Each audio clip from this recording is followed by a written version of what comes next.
Hey there, a warm welcome from Indonesia. Let's look at some news facts for you today. Indonesia keeps its borders firmly shut for tourists that want to visit the Indonesian archipelago, including the resort island of Bali. Ever since the outbreak of the corona pandemic in Indonesia, the country has not moved forwards opening the borders at the slightest. In contrary, starting early July 2021, regulations were further tightened by enforcing additional regulations for foreign visitors and an extension of the mandatory quarantine period when arriving from abroad. Foreigners arriving in Indonesia, those with a valid stay permit, holding a valid visa, and some exceptions like diplomats, need to quarantine for at least 8 days upon arrival. However, there's a choice of hotels around the airport in Jakarta. Travelers will need to pay for this themselves. There also is a requirement of 2 PCR tests, one upon arrival and one on day 7 of your quarantine. If you are negative, you can check out the next day. If not, your quarantine will last until you are negative, all at the traveler's expense.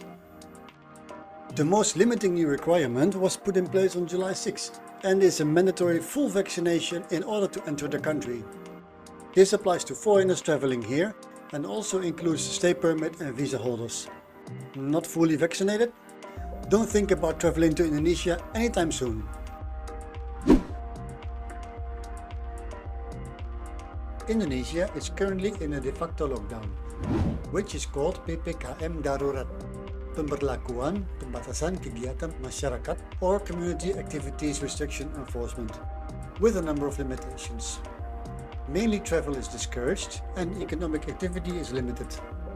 These regulations were put into place on July 3rd, 2021 and should last until July 20, 2021, but it's very likely these limitations will be extended. Traveling on and to the islands of Java and Bali can only be done if you are at least partially vaccinated and you have proof of that on you while traveling. You also need a PCR test for any air travel. Please note that these are the official regulations. Avoiding them will certainly be possible, but is punishable by a fine of up to 1 million rupiah, some $65. But most important, if a foreigner is found to violate these emergency regulations, they can be deported. You won't be the first one. The PPKM darurat was put into place to fight the surge of COVID-19 cases, but apparently it came too late, as the number of cases has exploded since July 3rd.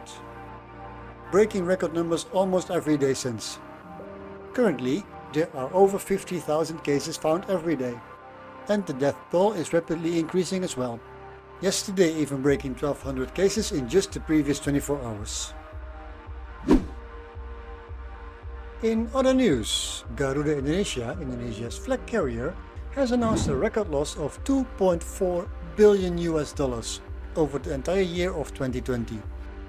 This was reported in their belated financial report over the full year. PricewaterhouseCoopers has stated that the airline's cash flow over 2020 was a negative $96 million, and that their assets are currently not enough to cover outstanding liabilities. PwC would not comment on the current situation of the airline, noting that they did not have all proper information to do so.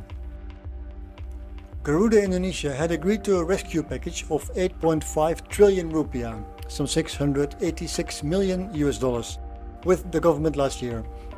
But failures to meet certain performance requirements meant that the carrier only received 1 trillion rupiah, some $65 million, according to PwC. This news and other travel-related information about Indonesia and my travels in general can be found on my Twitter as well as Instagram. If you like this short news update and would not mind getting them every once in a while, please let me know in the comments. Also, don't forget to like the video and subscribe to my channel so I can keep you informed about future videos. Be sure to set the notifications for my channel to all, otherwise YouTube might decide not to inform you after all.